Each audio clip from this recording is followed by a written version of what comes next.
University of Iowa study explores possible alcoholism cure. Now, when you read that title, Jim, what do you think of? First thoughts. They found a cure for alcoholism. Yeah. It's amazing. It is amazing. And we can end the podcast right now. We don't even need to talk about the problem. So I talked about this at a conference I was at, and I read this paragraph. I want to read two paragraphs. Iowa researchers have now been able to identify one hormone, fibroblast growth factor 21. That's the name of it, or simply FGF21, as the possible determinant of addiction in the human brain. When I first read that, I wondered, why are they talking about the human brain? But we're going to find out why here in a minute. They theorized that because FGF21 was potentially responsible, they're not saying fact, for regulating alcohol desire and consumption, genetic mutations to that hormone could be for the inability of certain humans to self-regulate. And then I wondered, why are they doing humans? Well, next paragraph, for their study, monkeys. Mm-hmm. It's a cute picture of a monkey in this article. Monkeys were given a choice between identical looking bottles. Identical, Jim. They're identical. This is science. Identical looking bottles of ethanol and water. The results went just as predicted. Between the two groups, the test monkeys who had been given the FGF21 hormone chose water at a far greater frequency than the control group and drank 50% less alcohol overall. It inhibited their desire for alcohol, supposedly. They're right on track. There is proof that the FGF21 hormone significantly reduces alcoholic traits in animals with the brain most comparable to humans. A monkey. This will make massive progress in clearing the way for future human trials of the FGF21 analog and eventually a future where the substance can be prescribed as a legitimate medical treatment for alcoholism.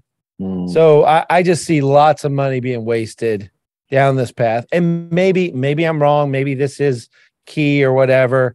But the article, the title of it it's just claiming so much and delivering so little when I read it. I'm trying to be much more gentle with people that do things like this. I mean, I think there probably is students there genuinely trying. I want to put the blame on some other people right now. In all fairness, they've made no definite claims. They just said this is possible. And I think it's the ignorance of people, maybe not just so much ignorance. Yeah, probably ignorance. But people want answers, Mark. Okay, they want answers. I mean, they would not have the platform, Mark, if they didn't have the followers, right? They didn't have the people that would elevate them. I don't think they lied about a thing, but your average person is going to look in that and they're going to make all the probables, possibles, and likelies. They're going to say they have discovered it. Be honest, when it comes to the increase in addiction year after year, people are desperate for an answer. People are desperate for an answer. And so, stuff like this will probably get quite a bit of traction. The thing that's banging around in my head like crazy is that their whole field is possibles and probables and maybes. And it is you have to know that language of that world to really navigate it. I think there probably is some responsibility for them to maybe be a little bit more proactive in saying, look, ladies and gentlemen, this may not work. People are trying to diagnose human behaviors through a scientific lens, and you're just going to continue to have all kinds of problems with that. I mean, tons and tons and tons of problems. Well, you made the point. They're not diabolical people. These are well-intended people, and we get that. But I think there are presuppositions, and what's pushing it is what you're talking about. They're under a false premise. They're denying God. They're not even looking to God. So they got to find it somewhere else. And I think they're desperate. You said that. I love that. They're desperate to find something, but they're trying to find something devoid of God. What was the reason, the necessity of the Protestant Reformation is that the authority had gone to man, specifically at that time, the church. The church was the authority, right? Right. So what the Pope said and the leadership said, they were the ones that were the authority. And look at the problems that it had created. You know, unfortunately, until people say, like, look, until people say, hey, look, you know, God has the ultimate say on what is behind human behavior. I really think we're just going to keep getting more and more of this. But at the same time, unless people learn how to read what these people are saying, right? And interpret it well, you know, it's going to just continue to perpetuate. I mean, did we do a podcast on the breaking reports about SSRIs and serotonin and but we are. Don't.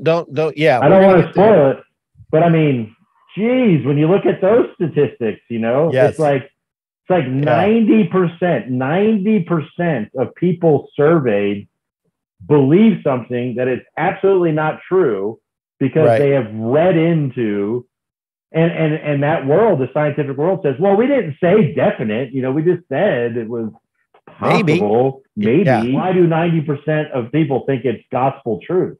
Because they want to believe that. That's more of the rub. It's like you and I would say, look, this is just money wasted, but they don't feel like they're wasting money, you know? Right. They really feel like this is a good use of money. We could possibly find out how to help people with this terrible thing that's destroying their lives. But you and I were pessimistic of it, like, is this wasted money? You know? Yeah, and especially people like you and I that are on the front lines of this stuff. And, you know, when I'm counseling people, they buy into, I need all this medicine. I need, you know, this is a biological problem. And therefore I go to my psychiatrist or whoever to get my prescriptions, and it takes care of the biological problem that I have, rather than seeing it as, no, this is more of a spiritual heart problem, a choice problem, a behavioral problem for sure. And with physical components, we're not denying that. Right. But it's not just biological. You have some willpower, some choice power in this that can be fueled by the Holy Spirit working through you and in you to help you to make the right choices, to will and to do for his good pleasure, as Philippians 2:13 says, you know. Mm-hmm.